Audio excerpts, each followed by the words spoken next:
Welcome to another episode of the Burg Podcast, where we talk about all things Hattiesburg, Mississippi. Also known as the Hub City or just the Burg, Hattiesburg is a bustling town in southern Mississippi. It's an educational, cultural, business, and medical hub for the region, and we're pleased to share stories from our community. On today's episode of the Burg Podcast, you will hear from 3 individuals and learn about the passions in their life. Anna Philpott starts off the episode with an interview with a beloved local musician. I'm Anna Philpott with the Burg Podcast. Today, I'm interviewing Schaefer Yana. My guest is an independent Mississippi artist. Okay, so if you could you tell us a little bit about yourself and give us kind of a description of the music that you make? Sure, yeah. I'm Schaefer Yana. I was born in Missouri, raised in Mississippi.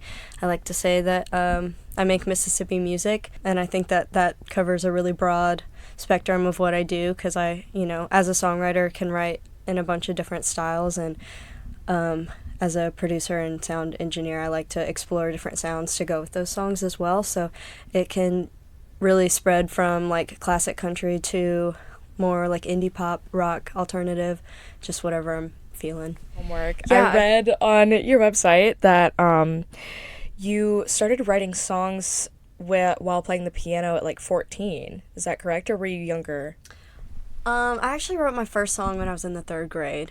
Okay. It was called Open Your Eyes. It's a bop. Okay. Maybe one day I'll just record it for fun. I think you should. I had a whole like dance routine and everything on the Foursquare court. That's so sweet. It was a whole thing. But I didn't start playing piano until like middle school. And I was writing then too. And that's like probably when I got more serious about songwriting, but was definitely always writing songs. Very cool. So where have you found your inspiration for writing songs over the years? I mean, a lot of it just comes from the way that I'm feeling and not understanding what those feelings are. And sometimes I think of my songs as like journal entries, and so many people say that inspiration can come from like outward things, but I think a lot of mine just comes from the inward stuff and like trying to figure it out and trying to make sense of what I'm going through. For sure. Was there ever a defining moment for you where you learned that you were a good songwriter? Like ever a really defining moment where someone was like, Schaefer, this is good, you should put this out into the world?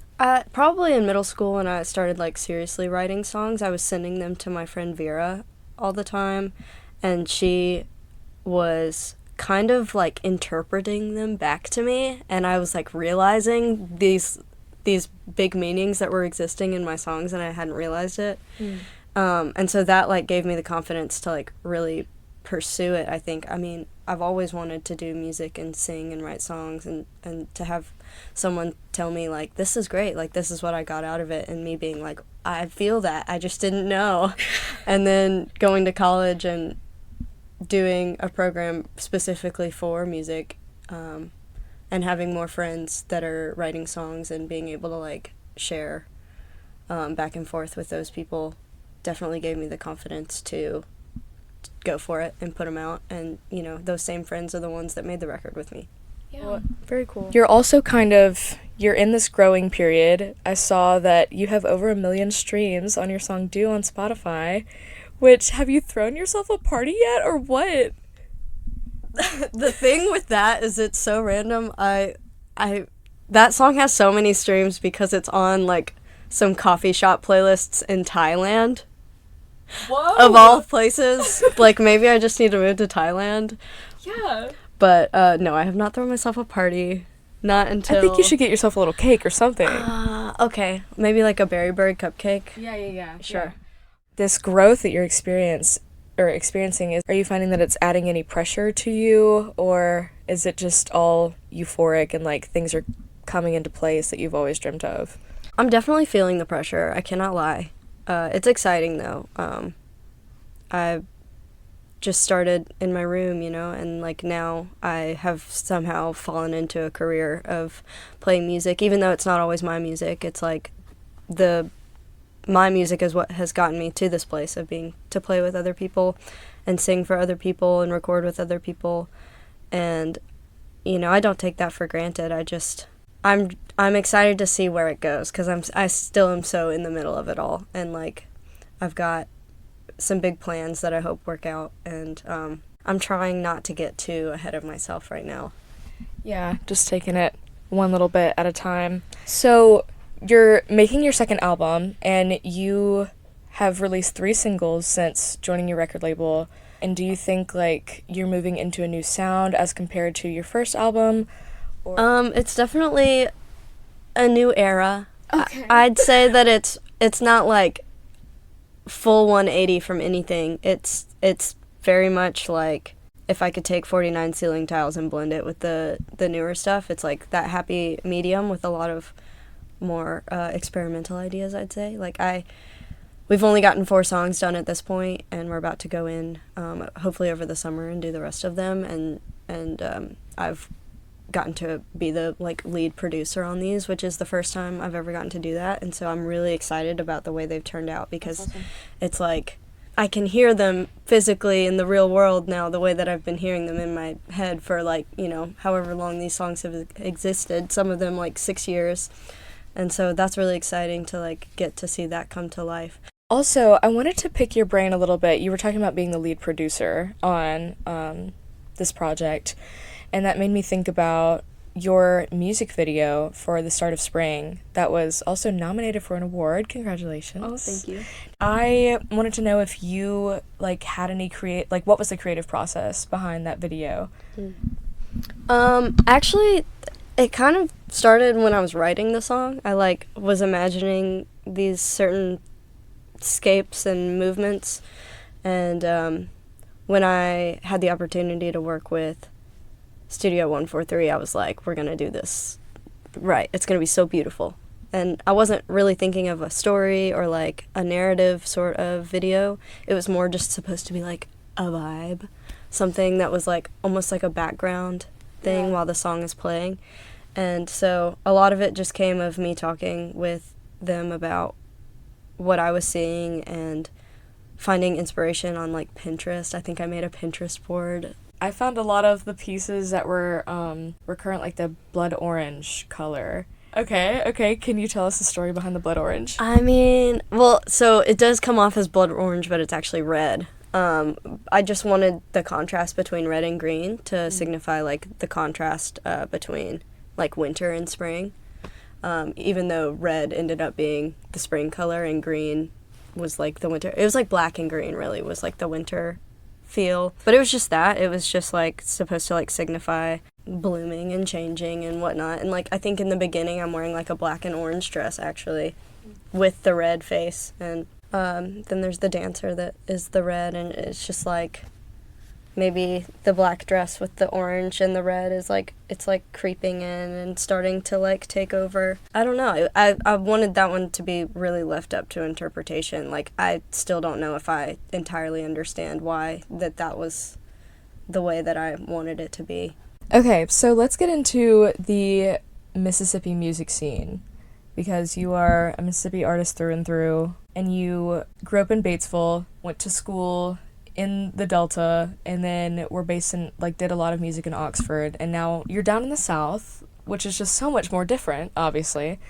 Oh, you're nodding your head. I just feel the North Mississippi and South Mississippi are, like, just totally 2 different places. How so?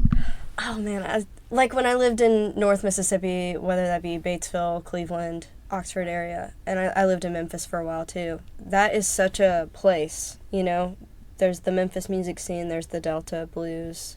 And then South Mississippi, none of that is as relevant here, because now we're close to New Orleans blues and supposedly the birthplace of rock and roll. Yeah, it's just different, you know? I'm so used to Memphis being an hour away, but now New Orleans is an hour away, Mobile is 2 hours away, whatever.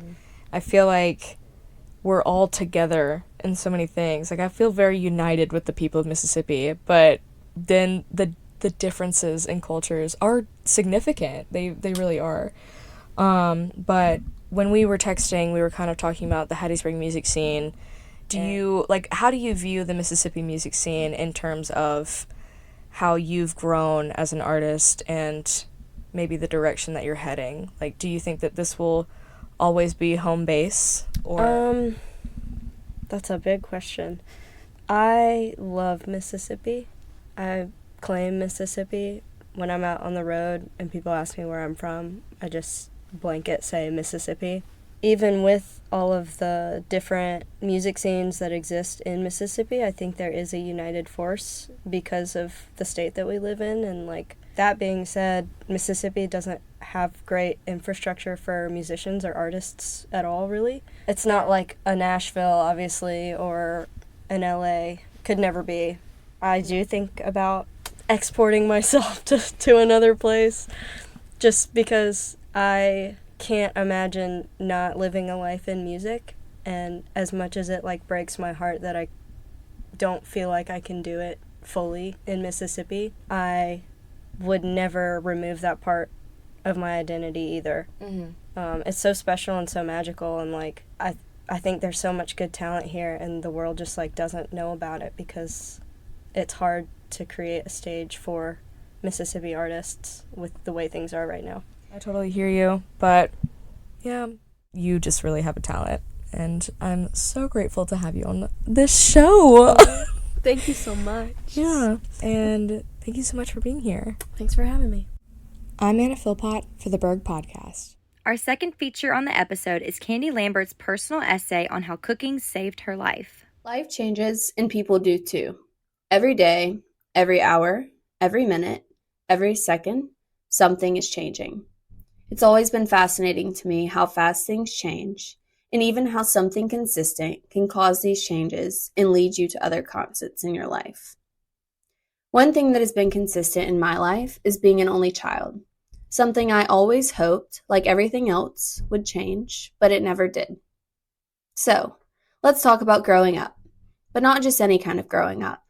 Doing it solo, as an only child.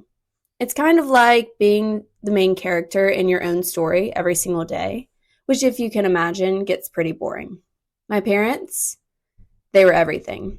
Imagine getting all of the attention all the time. Sounds cool to most, right? But it's not all it's made out to be. All the attention means that they never miss a beat, which for most things is good. Nonetheless, I made the most of learning to enjoy my time alone. I didn't have brothers or sisters to hang out with, so I made friends with my imagination. Books, toys, TV shows, movies, games, you name it, they were my crew. And honestly, it wasn't too bad. It taught me to enjoy my own company and get creative. But none of these hobbies replaced the lasting relationship I was longing for. I knew I had my parents, but I was looking for something else.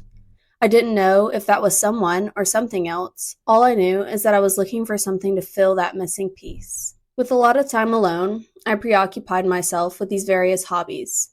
But like I said before, everything is always changing, and none of them ever resonated with me or gave me a relationship that I was longing for. That was until one of them finally gained my attention for longer than a week or two. When I got home from school, I remember always wanting to watch TV, but getting bored quickly. However, after a long day of learning in first grade, I sat down and clicked through the channels and landed on the Food Network. I watched for what felt like hours, and I remember thinking how cool it was that people had relationships with food and found fulfillment in their kitchens. I watched all of the major shows and started asking for cookbooks for birthdays, Christmas, and I found myself obsessed with this little hobby that I called cooking. Flash forward to a rainy day in February 2010. I'm in third grade now, and I cooked and baked a lot. I always made new recipes with the help of my parents, and truthfully, cooking became a constant for me. Something to keep me grounded, along with my other activities. It truly was a source of joy for not just me, but for the three of us. But remember that thing I said about change? Yeah, it never stops. Everything is constantly changing. On this particular day, something changed for me, drastically. My mom and I were supposed to bake Valentine's cupcakes for my class that evening, but instead my mom and dad sat me down to tell me that they were getting a divorce. It seemed my whole world stopped then and there. When you're an only child, there is no one other than your parents. But what happens when your parents aren't one anymore? What happens when you have one less person around to mask the loneliness you feel as is? In the moment, I couldn't do anything. I couldn't think. All I could do was imagine the loneliest feeling lonelier. Once I got myself together, I realized how sad my mom and dad both were. The house that was once full of joy and warmth quickly shifted to quiet and cold. I thought to myself, how can I help? Oh, how I wish I had someone to confide in this moment. That's when it hit me. I would lean on the only thing I knew, the only constant. I would cook something to recreate that warmth that once ran free in our home. Though it didn't work right away, I was able to replenish some of the joy we lost with this passion of mine. I was able to mend some of what was broken in my parents and in myself. And though I was technically alone, I always relied on the kitchen, a new cookbook, or a baked good to fill the space. And it worked. And it still works nearly 15 years later. So yes, everything always changes. And for so long, I wish that my situation would change. I wish so many times that I didn't have to be alone. But I was never truly alone. Without this search and longing for something fulfilling, a lasting relationship, I may have never stumbled into a hobby that is now such an important part of my life. So did growing up alone seem hard at the time? Yes. Does the inevitable change of life suck sometimes? Yes. But it taught me that even in the midst of change, we can find constants that ground us and give us purpose and meaning, no matter how often or relentlessly change happens. I'm Kennedy Lambert, reporting for the Burg podcast. Joshua Matacek is a 21-year-old dirt track racer who has been doing this since he was just 4 years old. Anna Pierce has the story. Joshua Matacek is a dirt track racer from Purvis, Mississippi. He says he began racing anything with four wheels since he was a little kid, and this was what spiked his interest into racing itself. I started racing go-karts when I was 4 years old throughout my young elementary years. Matacek mentions that after go-karts, he developed an interest in motocross, but after various injuries, he called it quits and went into dirt track racing. When I was probably about 8, we took a break from go-karts, and I got into motocross. Had enough of falling and hurting myself. And then when I was 12, we started racing dirt track racing full-time. Matacek says he races what's called dirt late models, aka dirt track racing. He tells me he races on Fridays and Saturdays with about 15 to 24 cars. The race laps typically being 20 to 50 laps depending on pay. Matacek has had a wide variety of cars. Racing is very important to him in his life. Racing being in your blood, we kind of fell back to it, and here recently, last summer, we got into crate late models, and we have been in a late model since middle of last summer. We're racing a series throughout the state of Mississippi currently. I'm Anna Pierce for the Burg podcast. Thank you for tuning in to the Burg podcast. This podcast is totally produced by students in Dr. Dave Davies' MCJ 344 podcasting class in the School of Media and Communication at the University of Southern Mississippi. Producers for this episode are Madison Calkins, Sydney Stokes, Michaelan Williams, and Denari Washington. Music from Upbeat. See the link in our About page for more information. Cover artwork by Madison Calkins and Greta Graves.